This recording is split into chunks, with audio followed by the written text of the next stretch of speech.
Alright, what's up you guys? Welcome to another episode of Sharkstalgia, where I talk about all things 80s and 90s in the form of modern era comebacks. As today, we're going to talk about the new Digimon animated series called Digimon Beatbreak.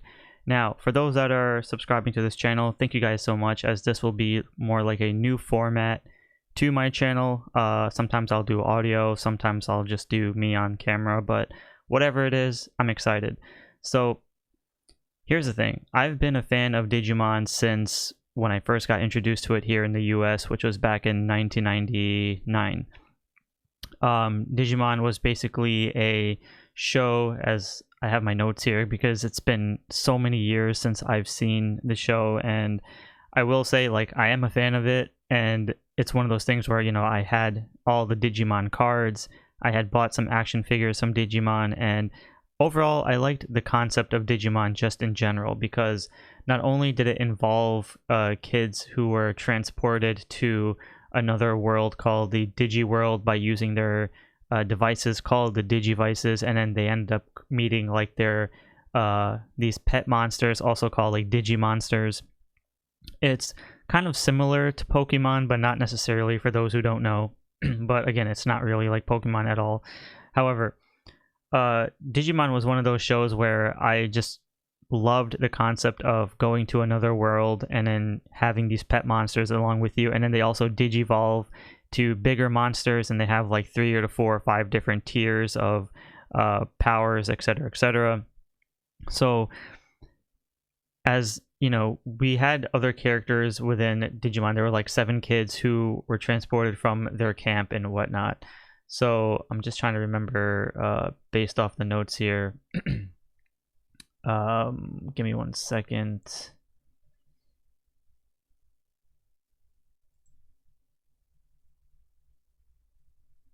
Yeah, so we had the main character. Sorry, we have the main character Tai. So we also had continuations in the Digimon series, as we had Digimon Season 2 and then Digimon Season 3, and then I believe there was more after that, which I kind of fell off.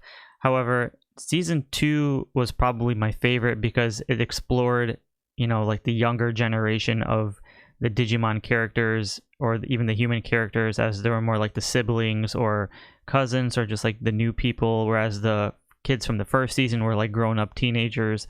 And then Season 3 was more like a realistic, grounded approach, as they considered the Digimon like a TV show. And then the kids actually got in touch with these Digimon characters, and there was like 3 instead of like 7 or 8. And it had a lot of emotion and packed a lot of cool like storylines involving slight love interest, some sibling you know, fights here and there, but overall just trying to protect their world from the corruption of the Digimonsters, or the evil ones. And again, I'm just basing everything off my memory. It's been so long since I've seen the show, so I'm trying to dig back into the vault. However, the other day, I kind of just stumbled across something very fascinating, in that they're actually creating a brand new Digimon series called Digimon Beatbreak. Now, there is a trailer for it. If you would like to watch it, go ahead. But if you can see here in the background, I have the official image of the characters, or at least some of the characters with their Digimonsters. Now, say what you will, regardless if you're not a fan of the animation style or character designs or even the Digimonsters, we don't know just yet, because like Season 3, I wasn't really a fan of how they you know, gave us something new, but when I watched it, I fell in love with Season 3 and it became one of my favorites. So the overall concept of Digimon is just awesome. So I have a link here from a website called gamerbraves.com.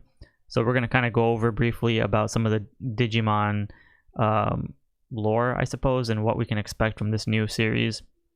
So let's go ahead and take a look, as a link will be provided in the description below. So here it says Digimon Beatbreak is the newest anime addition to the iconic franchise, set to premiere on October 5th, 2025 on Fuji TV and other channels in Japan. So we're not getting a US version just yet, but we probably will at some point. So it's a brand new promotion, etc., etc., and it says the new era begins. It says, in the futuristic take of the Digimon universe, human emotions and thoughts generate a mysterious energy called E-Pulse. the energy fuels an AI-supported device known as Sepatoma. But from this remarkable advancement, terrifying monsters emerge. So we're getting introduced to AI here, so a little bit modern-esque on the Digimon world. Pretty cool. The story follows tomorrow Tenma, a 15-year-old boy whose life changes when a Digimon named Gekomon suddenly appears from his Sabatoma alongside the bounty hunting group called Golden Dawn. Tomorrow embarks on a thrilling journey to forge a new future between humans and Digimon. So again, we have the whole image right there. Now let's kind of go over the characters and let's see how cool this is, because again, a lot of the original Digimon cast from the first 3 series, I know there's more after that, where they I think season 4 was when they actually turned into the actual Digimon. They were fused in with the monsters. I don't really remember, it's been so long. But here we have tomorrow Tenma, a 15-year-old who joins the Golden Dawn, known for his analytical nature of his habit of drumming rhythms with his sticks, inspired by his brother. We have the monster named Gekomon, mischievous Digimon who's always hungry and rushes into situations without thinking. Then we have Reina Sakuya, a 16-year-old frontline fighter for Golden Dawn, known as for her reckless energy that often leaves her drained for an E-Pulse.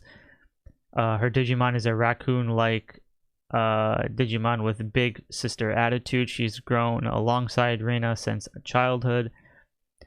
Then we have... okay, sorry, the name is Pristimon, sorry. Then we have Makoto Kuonji, a 10-year-old analyst for Golden Dawn. He's smart but blunt with his words. His Digimon is named Chiropmon, Makoto's Otaku's Digimon partner, who's obsessed over anything that catches his eye. Then we have Kyo Sawashiro, the dependable leader of the Golden Dawn, who's considered his team his family. His Digimon is Murasamimon, Kyo's powerful partner Digimon, often found in its sleeping pre-evolved form, Cougarmon. So then it gives more details about the actual show, and it says it premieres on October 5th, 2025, which is not too far away. And then it says, with a unique storyline centered around emotional energy, high stakes, bounty hunting, and a new lineup of Digimon partners, the Digimon Beatbreak anime promises to blend action, heart, and futuristic themes into an exciting reboot for long-time fans and new viewers alike. So that's actually really, really cool. So